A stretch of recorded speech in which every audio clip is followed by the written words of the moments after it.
Hello guys, Kashi is here. I hope you all are doing great. Is it still possible to clear CA Foundation June 23 exams if I start now?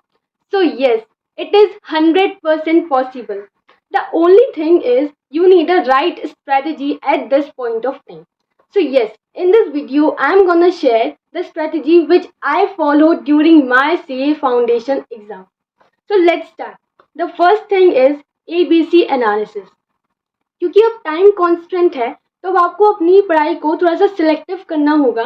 आपको थोड़ी सी smart study करनी होगी.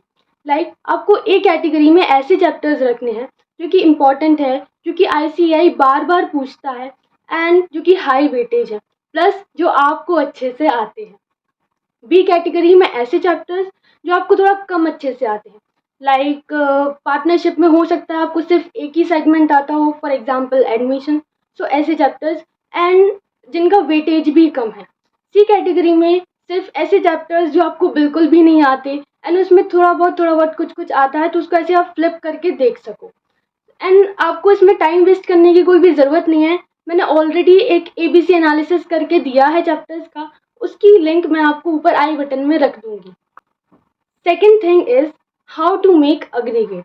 सो 2 subjects accounts and economics को आप अपना strength बनाओ and 2 subjects law and maths को आप ट्राई करो to cross the border line.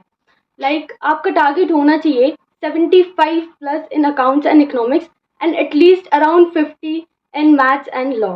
क्योंकि अकाउंट्स इज वेरी स्कोरिंग. अगर आपका आंसर राइट है तो नो मैटर आपने कैसे लिखा है, आपको मार्क्स मिलेंगे.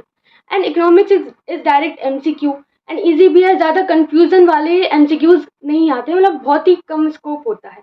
तो आपका स्ट्रेंथ होना चाहिए अकाउंट्स एंड इकोनॉमिक्स, जिससे कि आप अपना अग्रीगेट बनाओगे. Okay, the third thing is make summary notes. Books में ही हाईलाइट करते जाओ. जब भी आप रीडिंग करते हो, पढ़ते हो, जो फ्लैग्स आते हैं उनसे आप बुक्स में ही नोट्स बनाते जाओ. क्योंकि अब आपके पास में इतना टाइम नहीं है, बट नोट्स ज़रूर बनाओ, क्योंकि उससे आपका सिलेबस जल्दी से जल्दी कवर होगा एंड जल्दी से जल्दी कंसोलिडेट होता जाएगा. तो आपको 1.5 डे में भी हेल्प करेगा सारा कुछ सिलेबस कवर करने के लिए. अभी आपको पढ़ना कैसे. तो एक बहुत बड़ी मिस्टेक जो स्टूडेंट्स करते हैं वो ये कि उनका टारगेट जो होता है वो टाइम बेस्ड होता है. आज तो मैं 14 आवर्स पढ़ाई करूँगा. तो this is completely wrong. Your study should be target based. आज मुझे अकाउंट्स के 2 चैप्टर्स कंप्लीट करने, नो मैटर अब उसको कंप्लीट करने में मुझे 14 आवर्स पढ़ना पड़ेगा या फिर सिर्फ वो 8 to 10 आवर्स में हो जाएगा.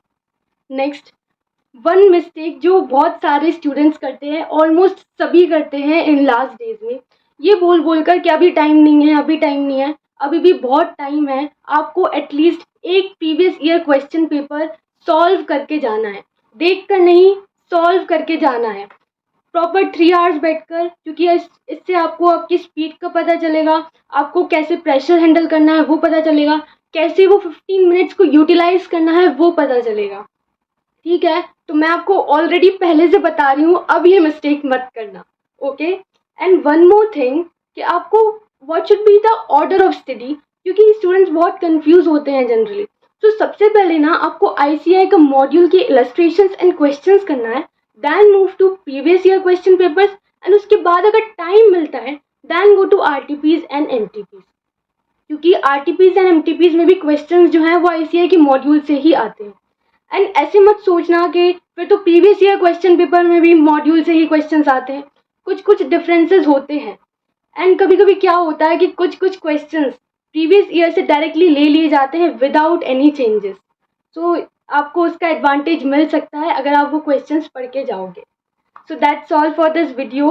अगर आपको कोई भी डाउट हो तो आप मुझे इंस्टाग्राम पर मैसेज कर सकते हो. अगर आपको किसी भी टॉपिक पर वीडियो चाहिए do comment me in the comment section. Thank you.